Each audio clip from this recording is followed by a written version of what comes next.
To bust the myth, ACLAD, one of Australia's most experienced and largest cladding companies, undertook the challenge of providing the industry with real information in doing 4 of AS5113 full wall scale systems tests at the more stringent CSIRO, NATA approved indoor facility.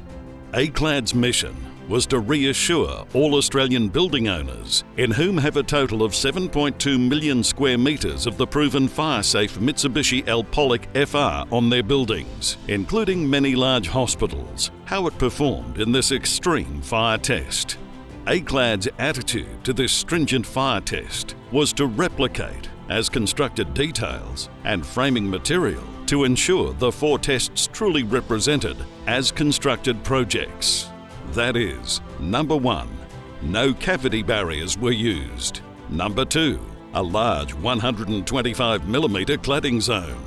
Number 3, vertical alloy framing, no horizontal steel framing. Thus the chimney effect could occur, presenting worst-case scenario. Last of all, ACLAD insisted on, for the first time on any BS8414 test rig, to incorporate a full window system to truly replicate a fire outbreak of a window.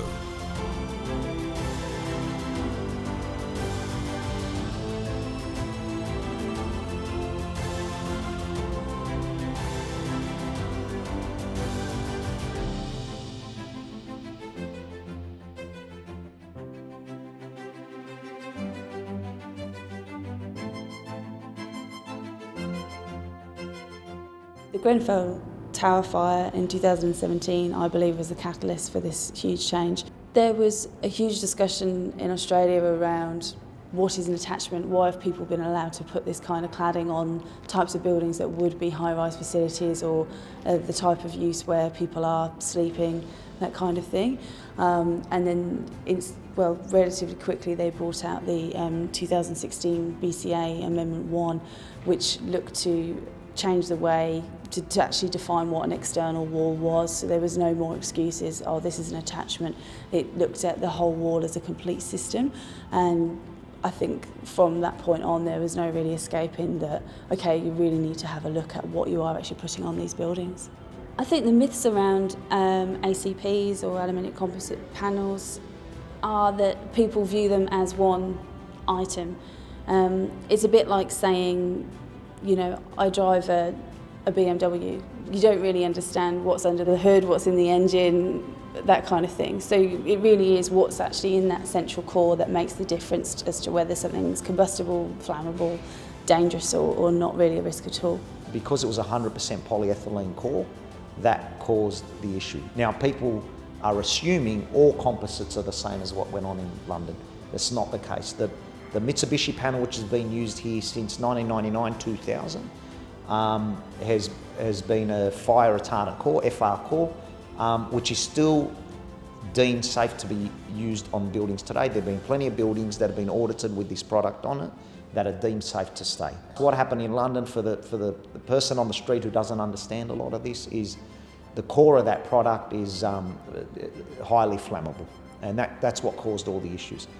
So we developed the new product to be more safe for the people living in the residence, working in the offices. So that's why our motivation was realized to develop the FR product next to the polyethylene material. Now we are really happy to provide in this country non-combustible grade. Fundamental difference between the NC compared to past material is definitely very low heating energy. Actually, the core material can make some of the heating energy, but very, very low, maybe less than 50% less compared to the even A2 products. So this is very unique products because the almost no adhesive inside, but we attach aluminum panel on both sides. This is kind of a very difficult technique, but last 50-year history of Alpolic, we finally reaching this solution to provide for industry. Particularly after Grenfell tragedy, we spent a lot of money and a lot of resources, energy to develop a more safe material. So that's why we successfully developed the NC material, non-combustible material. And Australia is the most advanced demand country for the safety issue. If it's available on the market, they will use it because it looks the same. However, the people that did understand it steered clear of it.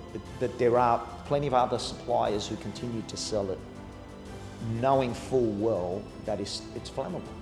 And that's why Mitsubishi were very courageous to put people before profits by bringing out the FR, but a lot of people opted for the cheaper PE. Alpolic NC, I think, is a bit of an unknown at the moment with regards to it's a bit of a market leader. There's nothing like it, so it's hard to compare it to anything else.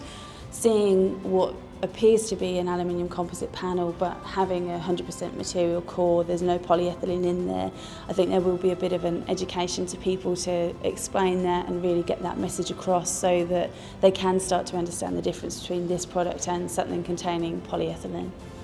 I believe that having that 100% mineral core, I think NC really is a market leader, and I think that it's going to be the product of the future that we're going to start to see on a lot of projects moving forward.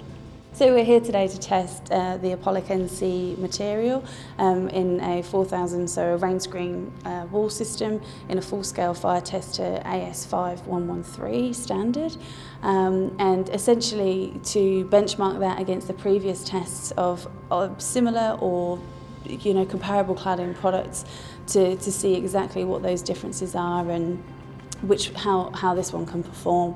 So this test means the world first A1 type grade as the composite panel, and lots of industry believe solid aluminum moved to the from ACM, but today we saw our NC should be more safe than solid aluminum. So we believe this material should be most proper material for the building cladding for safety. Today was a real life test to prove to the people involved here and to the wider market how these products perform in real life, not just what paper tells you is good. For us, it's about exposing the truth with the other panels that are out there in the market. This was a new product that we showed today from Mitsubishi. It's called the Alpolic NC. However, the product that's already in the market, the Alpolic FR, performs just as well in these real-life tests, and that's what today was about. Market reaction is very good. People are very much pleased. We believe our NC material replaces all the building exterior material, not only the exterior material, interior material as well. So the market sentiment is very good. So we believe we can successfully achieve our target and goals. But we don't, stop here. We will continue to develop the new material. Yes. We really appreciate this witness test, and this today's test is perfect to showing the low temperature and not spreading a fire outside of the higher position. So it is a clear comparison between the even solid aluminum panel. So we believe this test will be not only this country, Australia, but also globally appreciate for the nice evidence for our performance. I think it went really well. I witnessed the solid aluminium test, and compared to that, the NC felt like it gave off a lot less heat. There was a lot less flaming debris. The scorching and patterning show the fire damage on the sheeting was a lot less severe. I think to see the core actually come away as dust during the test was unbelievable. They said that was what was going to happen, but until I actually saw it, I was a little bit sceptical. So it was really great to see that today and to see how that material really does behave in a fire. For us, we can't distribute a product if we don't know how it is going to perform in a real-life fire situation. That's why we're continually doing these tests to prove to the market that, hang on, if it's backed by Mitsubishi, one of the biggest companies in the world, and they're doing these full life tests to prove what would happen in a fire, then I don't think anyone should be concerned with these products on their buildings. I believe what we really need in the industry is just to remove all the uncertainty. Building owners are concerned, what can we replace the cladding that we know to have 100% polyethylene core, so it's known as a risk, it's known as a danger, and they want to actively try and replace that. But at the moment it's the uncertainty around what can they replace it with. It's very different across all the various states in Australia, so that's one thing which is causing confusion when you've got clients based in one state and they've owned buildings in other states. There's that as an issue. And I just think if we could clear all that up and see, okay, there's two options. You can either put a solid product on, or you could use a composite if it has this type of core, or 0% polyethylene, or maximum 7%, whatever that might be. That conclusion needs to be come to so that people can start doing the right thing and changing the cladding on these buildings. I think that at the moment, a lot of people are looking at solid products as an alternative, whereas if there is a viable composite on the market, the composite panels do bring their own merits. They survive much better in hailstorms, they're a third of the work time, so it's quicker to actually install. It needs less bracing, they're lighter, so with regards to reclad projects in particular, the loading isn't going to be an issue. So with a solid material, you need a structural engineer to reassess the loading capacity of the structure. Can it actually take that load? So if there is a real contender of a composite out there in the market, then I think that'll make a lot of building owners stop and think this could be the way forward. Our Mitsubishi Chemical, keyword is a kaiteki in Japanese. Kaiteki is the comfortable, sustainability and health. So this NC materials very much fit our concept in Mitsubishi Chemical. For me, I think the public need to just be diligent now as to, if I'm buying a building or buying an apartment, what's been used on it? Just try and understand who manufactures it and where did it come from. Curiosity to understand that, okay, how does this perform in a real life fire test, which is what we did today. For us, if you want the truth, you're better off seeing it with your own eyes. I think it's really great to see after Grenfell and the legislative changes that have occurred in Australia since then, that there's new products being brought out into the market. I think it's really exciting to see that because there weren't really many options available to building owners to what they could put on. I think the insurance industry will respond well to this as well. And I think the test went really well for the NC today, and I'm really excited for what the future holds.